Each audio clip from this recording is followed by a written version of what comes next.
my situation is just a larger illustration of the bigger picture, right? So why does it matter? Why does my termination matter? Why does provisional employment matter? Why does does it matter? I think it matters because of the state our city's in right now. We are in a financially dire situation. That might be understating it, but yeah, we are in, our city doesn't have any money, right? So the Common Council has been burning through money. Investigative Post has been doing great reporting, but I think there's just so much corruption, so much.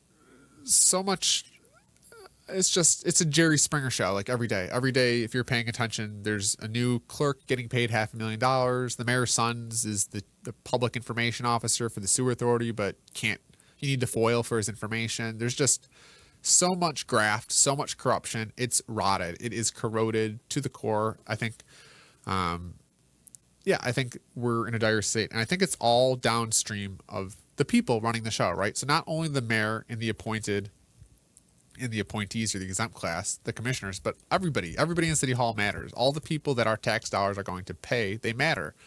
And we have rules in place to make sure that we get the most competent people in those seats. And that's why civil service law is in place. It's to make sure that there are parameters so that it doesn't devolve into graft and nepotism and incompetence and corruption. There has to be a high level of standard that we should hold our public servants to. They're getting taxpayer dollars. They're getting full health care. They're getting a full paid pension.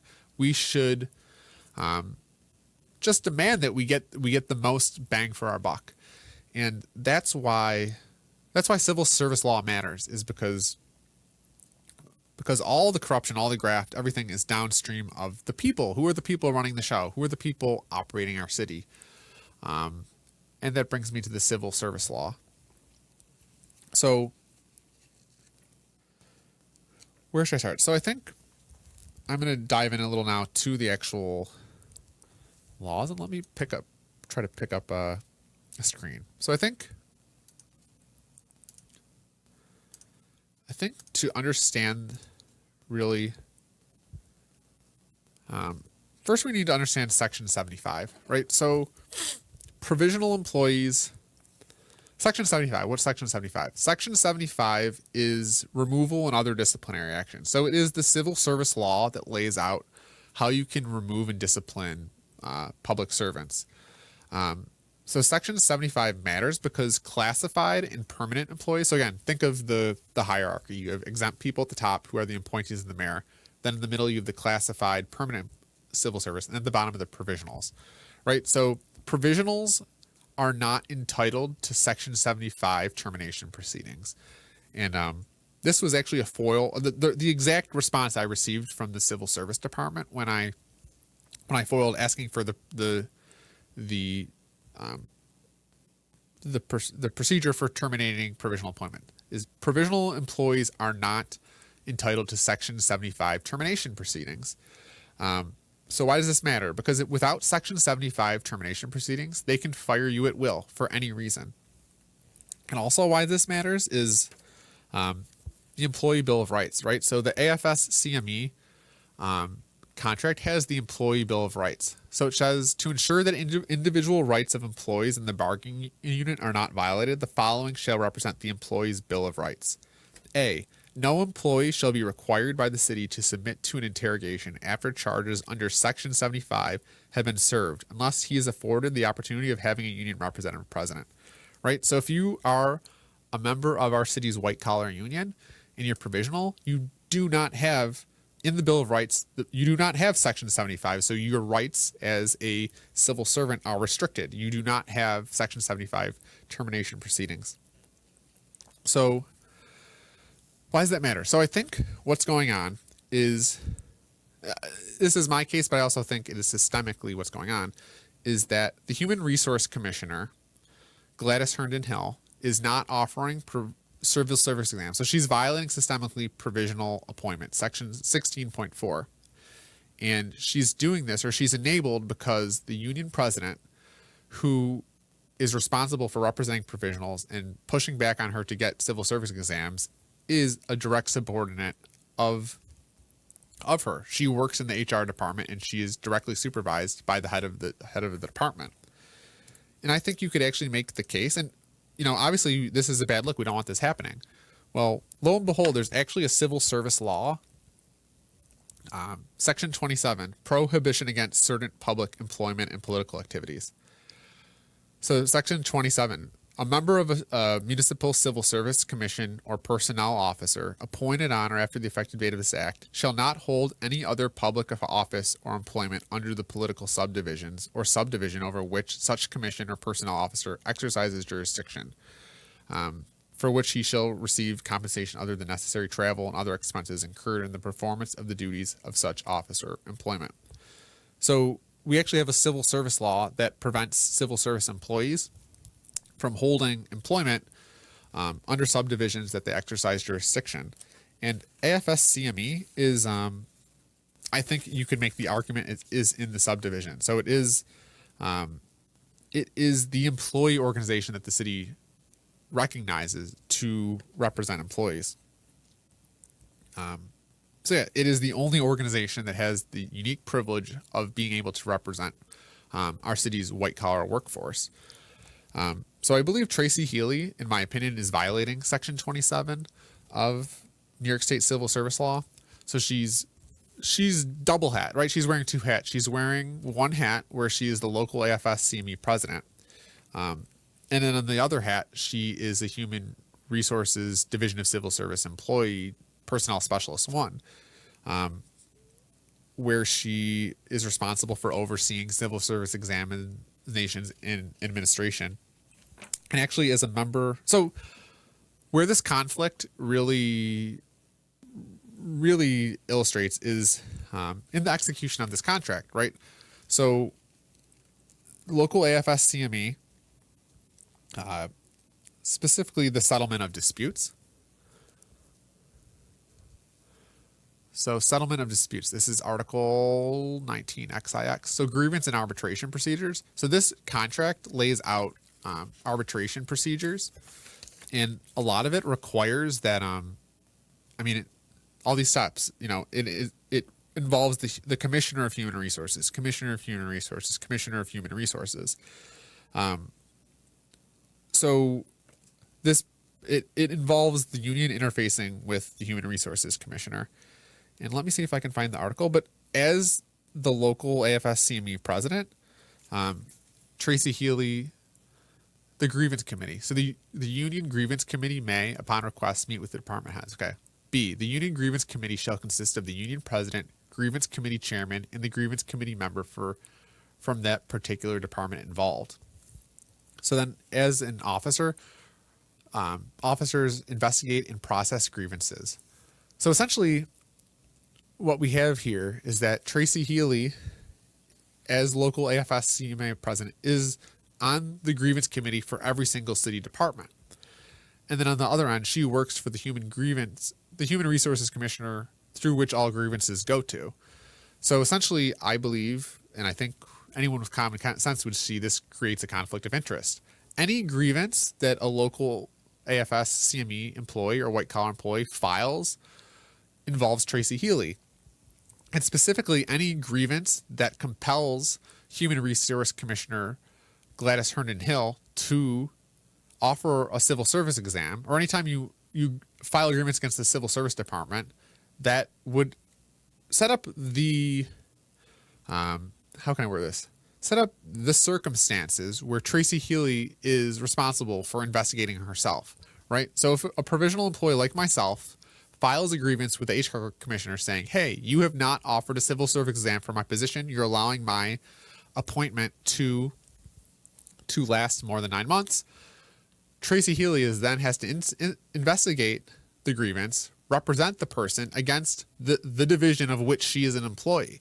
So this creates, obviously, a scenario where the city of Buffalo is essentially dominating the civil service system through this conflict of interest. And then also, again, the Section 75 proceedings. So Article 20 of this agreement, discipline and discharge.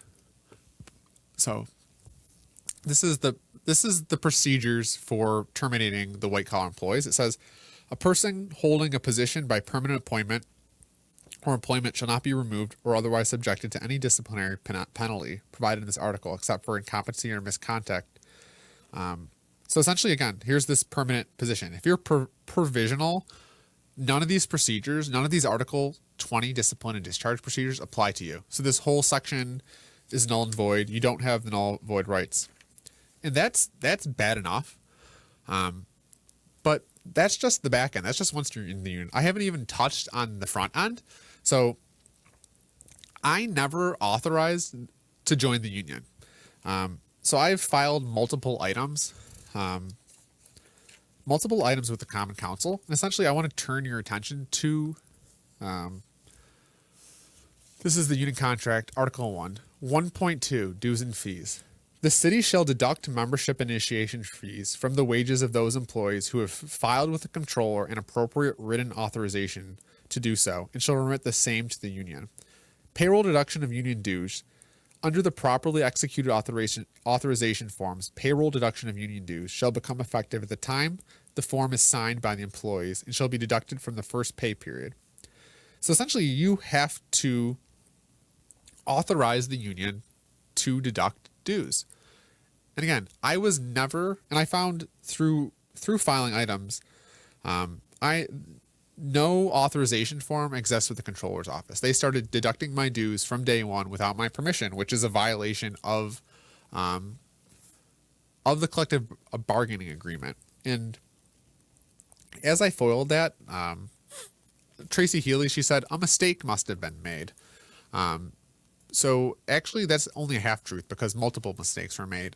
Not only was I missing an authorization form, but there was two other employees that were appointed by Chief Information Officer Darryl Springer and working under the direct supervision of Kirk McLean that also were missing authorization forms. So I think it's a policy and procedure that the city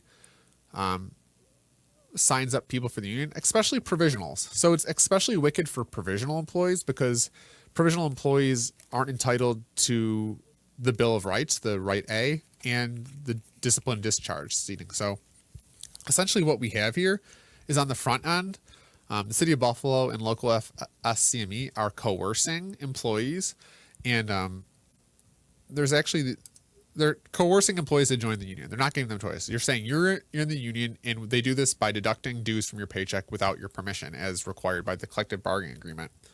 And actually, the Public Employees Fair Employment Act, this is actually Section 202, the right of organization. So Section 202 says, public employees shall have the right to form, join, and participate in, or to refrain from forming, joining, or participating in any employer or organization of their choosing. So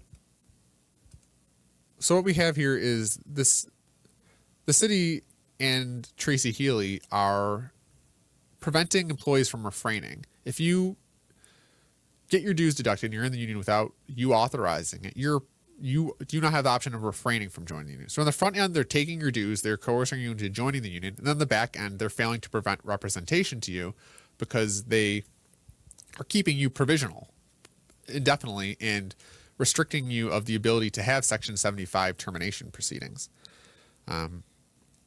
So that's kind of what's going on, at least for, so this fair employment law, I think there's a lot of things in here that they're doing. Essentially, they are violating, on the front end, they are coercing employees to join the union, forcing you to, and then on the back end, when you express your rights in this agreement, they are, failing to uphold those. And I think I want to focus too on, again, this Bill of Rights.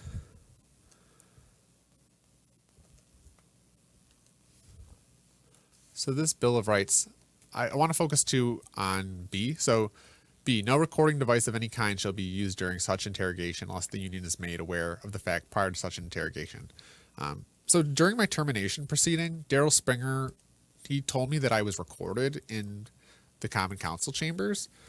I don't know if he was shocked that I just told him, yeah, I was in the Common Council chambers, or he was expecting me to like lie and say that I wasn't, and then he was going to say, haha, got you, we recorded you. But if there is footage, and I'm probably going to foil for this, but if there is footage of me, I think that could be a violation of this Bill of Rights. Of if they were going to record me, they should have let my union know. But if it was my union president that requested that I get recorded, then that's also slippery slope. So then C, I want to focus on this Bill of Rights. An employee shall not be coerced or intimidated or suffer any reprisals, either directly or indirectly, that may adversely affect his hours, wages, or working conditions as a result of the exercise of his rights under this agreement. So this is where I feel I've been most aggrieved is in, right? I've been coerced. I was intimidated. So Tracy Healy's intimidated me. A couple other incidents that I think are notable is,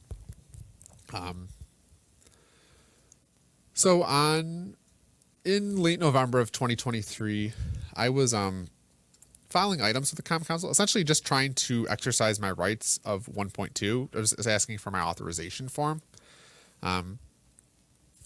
And during that process, I mean, first of all, Tracy Healy said a mistake was made, and then she issued me a check that bounced for a couple $100 that said dues refund. And then when I went to her bank to get her to issue me the dues refund check, she, on the phone through the banker, told the banker to tell me that it was my fault. So she blamed me for the bounced check that she issued me. I think she was, I don't know if she's trying to intimidate me or scare me.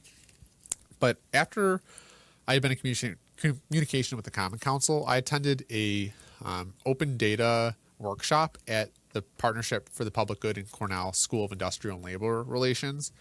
And on that day, I sat down, I took a bite of a panini sandwich, and I was there to ask questions. I was not a threat violently to anyone other than my tongue. I was there to ask questions. And also, I mean, I, at that point, was looking for work in the city's open data industry. So it was an opportunity for me to just meet other people that are interested in open data and maybe potentially work with them. At that point, I was interested in maybe even working for or with the PPG. So I sat down at that meeting, which was presented by Chief Information Officer. At that point, he'd been promoted. His first public event as the Chief Innovation Officer, Kirk McLean. And it was the public meeting, so everyone was allowed to be there. But I sat down in the meeting. I took one bite of my panini sandwich, and then Kirk McLean got up. He left the room, walked right by me, didn't say a word. And then slowly a couple of the other PPG Cornell people got up out of the room. They had a discussion. And at that point, I knew, okay, they're talking about me. I don't know what's going to happen, but they're talking about me. So then Kirk had an employee of PPG come back in the room and tap me on the shoulder and tell me that I needed to step outside. So at that point, the PPG person told me that Kirk McLean was not comfortable with me in the room and that he would not give the presentation unless I was removed. First of all, I think it was cowardice for Kirk McLean to send an agent of someone else to throw me out of a meeting. But I knew veiled in the threat of he wouldn't give the presentation. I knew veiled in that statement was that if I didn't leave, the police would be called. So I left the meeting and was thrown out of a public meeting by the Chief Innovation Officer. And I left because I didn't want the police called. I knew that's where it was going, so I bounced. I didn't want any part of that. And I think what Kirk McLean failed to tell the PPG is that he was I don't know what he said about me. I don't know if he made me think about this, right? What I'm pretty sure he didn't say that he was uncomfortable in the room because I had found that they were stealing my wages. I think he probably left that part out with the PPG, that he was uncomfortable because one, I had at that point been a whistleblower. I had spoken publicly about the SAS contract that he was the project manager for, and two, had through my foiling and through my items with the Common Council found that Tracy Healy and the union had violated the collective bargaining agreement and were stealing wages. I'm pretty sure he probably left those bits out, but he essentially, I think, used them, I think, to intimidate me. And just at that point, that kind of knuckleballed everything in my plans to try to work in open data. The second event where I received intimidation was on Christmas Eve. So Christmas Eve 2023, 3 members of the Buffalo Behavioral Health Unit were sent to my house by the city's threat management unit. Nicole Krug, the sergeant, detective, I don't know, they have all these titles, but the threat management unit, which essentially is the wing of the Buffalo Police Department that is supposed to be for like terrorists. So people like saying they're going to kill people or shoot up buildings. The threat management unit is used to like identify those threats. So for some reason, Nicole Krug sent 3 members of the BHU, or the Behavioral Health Unit, to my house to conduct a mental health evaluation. And I'll release that. I have body cam footage that I folded for, and I'll let you view it for yourself and make your own judgments. But I believe they were sent to intimidate me, and to harass me and intimidate me. And they just walked up on me on Christmas Eve at my driveway and started asking me why I was fired. And it's something they did more to hurt my mental health than my mental health was before that. Because now I live in my house, and I fear that I'll be served with a no-knock warrant, because that's the thing that the Buffalo Police Department does. I'm scared that every time a helicopter flew over my house the other day, for God knows why, I think, oh, are they coming for me? I mean, just that action has done a lot for my mental health, has hurt my mental health. I'm in a constant state of worry, and even posting this, I know that something could happen to me. But I think, so yeah, those are kind of the things. But again, this isn't about me. This is about something bigger than me. This is something that I think, the reason I'm coming out with this, and the reason that I'm speaking of this, is just, I think